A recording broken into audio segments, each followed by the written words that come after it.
All right. My second topic today for Yeal Squawk with Skarm. There was a Nintendo Direct the other day, and I don't. I've started actually watching Nintendo Directs. Like I used to not really pay attention to them. So like I've literally probably only watched like four Nintendo Directs in my lifetime. Um, it was a partner showcase. So I was thinking, oh, this probably is gonna not be that interesting. And the reason I was thinking it was not going to be that interesting is because, um, sorry, some car drove by funny. The reason I didn't think this would be that interesting is because when I think Nintendo, like, I don't think third party. I don't really, like, have a strong desire to play non Nintendo system exclusives on Nintendo. Because that usually means it's on PC, and I'd rather just buy a game on Steam. Usually because I could get it like cheaper on Steam. Um, hey, sell some.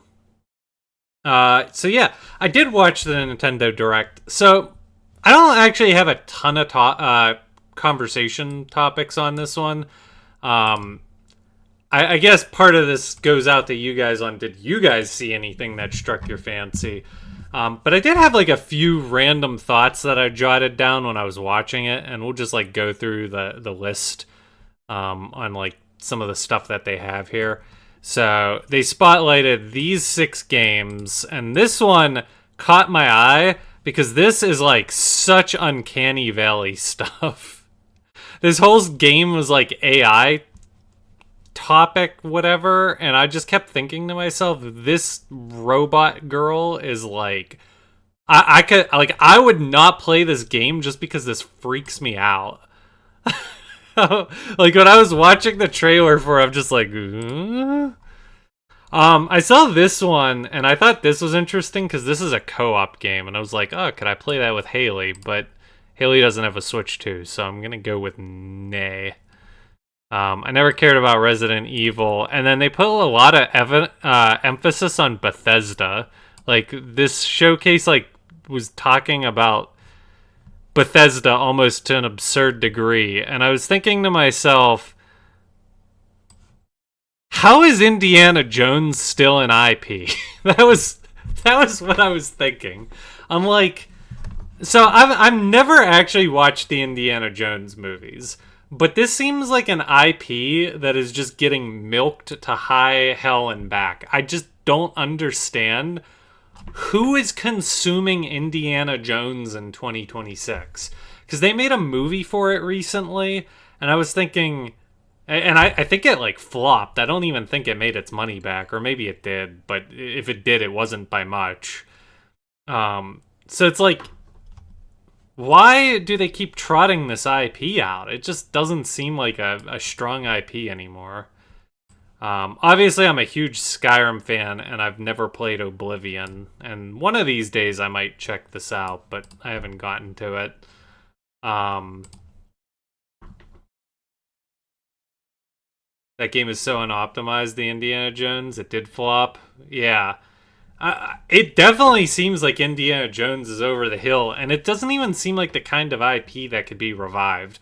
Like, I obviously despise everything Disney has done with the Star Wars franchise, except for, well, I've never watched Andor, but people seem to praise that. Seems like that might be their one success. But the thing about Star Wars is there's like still a good IP there at the core. So like if Disney got their heads out of their bums, they could actually turn that into a powerful IP again. I don't see Indiana Jones being an IP that can do anything. Like it also just struck me always as like a movie IP, like not really the kind of thing that could be turned into an actual video game. The para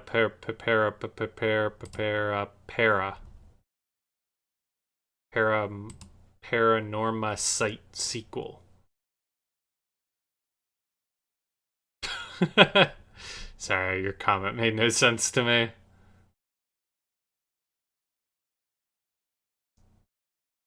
Um, anyways, I had a few other thoughts that I jotted down. One of them was on this game, Valheim. And the reason I jotted down my thoughts on this one was because this game looked like it was trying to emulate the survival aspects of Skyrim, but like it's not Skyrim. It doesn't even look good. Like it's very like this aesthetic might work if it was some sort of novel idea, but it just seems like it's Skyrim. But oh, I have the wrong I want this overlay on. Awkward. I don't know. I just was like, when I watched this, I'm like, I started having weird thoughts. And like, I've been in this weird existential place lately with video games where I'm like, and it's probably because I'm like trying to do this whole super mega skarmory thing where it's like, ah, crap. I'm tying my ship to the gaming raft, and it's like, what is the point of playing video games, man? Like, this is the kind of thing that makes me think the gaming industry is heading towards collapse. Because this just is like, what is this game? Like, why was this game made? It just seems so pointless. I want to know who's buying this. Because obviously you had to sink some considerable budget into it. So like, even if this game was cheap on the cheap end, it's still probably a couple $1 million game. Who's buying it? I want to know. Which kind of ties into another topic. So Nintendo did a like entire section, and I could have sworn it was on this page. Oh, here. Animazing games, and that got me thinking, because in anime, right, there's a lot of anime slop out there. Like, there's like isekai animes, and like I'm level 1 million and I got a secret special skill that makes me OP as all hell. Like, those anime are a dime a dozen these days. And it kind of got me thinking, like, gaming has that same issue, right? Like, there's a lot of gaming slop out there, too. Valheim was released in 2021. Wait, for real? Well, that might explain a few things. It still looks terrible. It just looks like anything I could do in Valheim, I could do in Skyrim. But yeah, going back to like my point, it's like there's a lot of gaming slop out there, and it's just like, who's playing these games? How much money is being invested into these things that is just not producing? I will say, though, Digimon Time Stranger, I've heard incredible things about it. It is on my to-play list. I absolutely want to play it. I have a pretty long history with Digimon.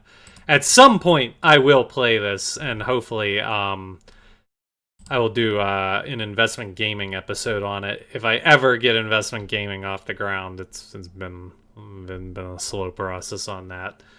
And then I guess the final comment I had on this this whole direct was, and it might have been the Valheim thing that caught my attention. I was gonna say this game did sound familiar. Maybe that's why. I think the comment kind of came to me though when I was watching the Pragmata video. I was just thinking, I feel like 3D games are all starting to look the same. And again, this kind of ties into my existential crisis thing that's going on, where it's like I look at the combat for these games, and I look at the environments, and I look at the sprawling open world landscapes, and I'm just like starting to think to myself, like, what is the point of it all? And I mean, in the past there was a lot of games that like were similar, so maybe I'm maybe I'm overreacting a little bit on my existential crisis here, because like back in the day there was lots of platformers and things of that nature because that was what the tech allowed. But I don't know, I feel like And this has also just been on my mind because I've been playing DK Bonanza. I'm I'm thinking to myself, like, is the 3D formula gonna get stale soon? How much can you really roam around these open worlds doing effectively the same thing before it gets boring? How do you keep these things fresh, you know? Or am I just growing out of gaming and getting too old? That thought has also crossed my mind, which again is going to be really awkward. I actually said this to Haley the other day. I'm like, I'm trying to revive Super Skarmory and I'm over here questioning if I'm growing out of video games. That's probably not a good thing. Yeah, I think part of it's just there's a little too oversaturation with open world games. But I also think the gaming market in general might just be oversaturated in general. Like there's so many games out there these days. And I'm just beginning to think to myself like the market might just be a little too flooded. It's diluting everything that's out there. 4D platformers? Yeah, maybe that's what we need. Maybe we need 4D platformers. So anyways, I know this was like meant to be a Nintendo Direct video, but the Nintendo Direct itself was boring. Like nothing really interesting happened in it. And I didn't, like I said, I wasn't expecting a whole lot from it, but I was kind of baffled by how little of actual interest there was. Oh yeah, there was the PGA Tour 2K25. I thought that was funny because I'm like, wow, they're still using Tiger Woods for marketing. I think that says a lot about Tiger's marketing power. There was one game that like I sort of looked at and I was like, oh, that looks kind of interesting. I'm trying to remember which one it was though. Well, okay, so I thought this game was cool just because I thought it was something I could play with Haley. I don't think it was this one. Oh, is this the one you were talking about? Somebody in chat said something. Maybe I imagined it. We really need another Smash game? Yes, you did? Okay, so I was right.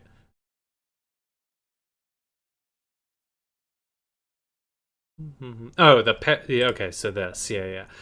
This actually did look sort of interesting. It caught my eye. I like games that are stylistic. I don't think this is something I would actually play, though. What was the game that caught my attention? Was it this one? I don't think it was this one. Nah.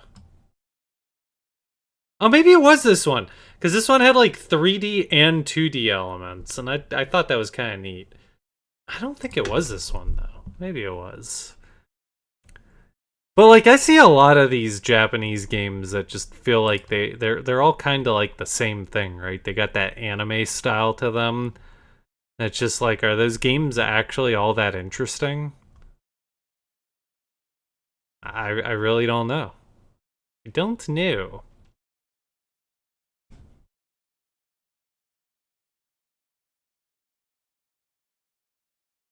What are my predictions for Pokemon Day? I have no clue, but isn't it a big year for Pokemon? Like, aren't we on some anniversary or something? I don't think it's unrealistic to think they might announce 10th gen.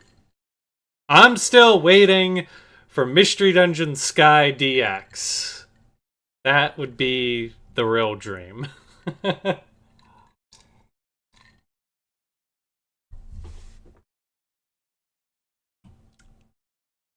Alright, anyways, that's gonna be it for squawking about this topic. My source for this was just Nintendo.com if you want to go check out the games. They obviously released their full spotlight, which you could watch. Although, again, I'm not really sure there's a whole lot of actual interesting stuff here unless you are exclusively a Nintendo gamer, like you don't play on any other system. As someone who dual plays on PC and Nintendo, this is kind of not all that useful to me. Alright, anyways, thanks all for squawking. And we shall move on to the next topic.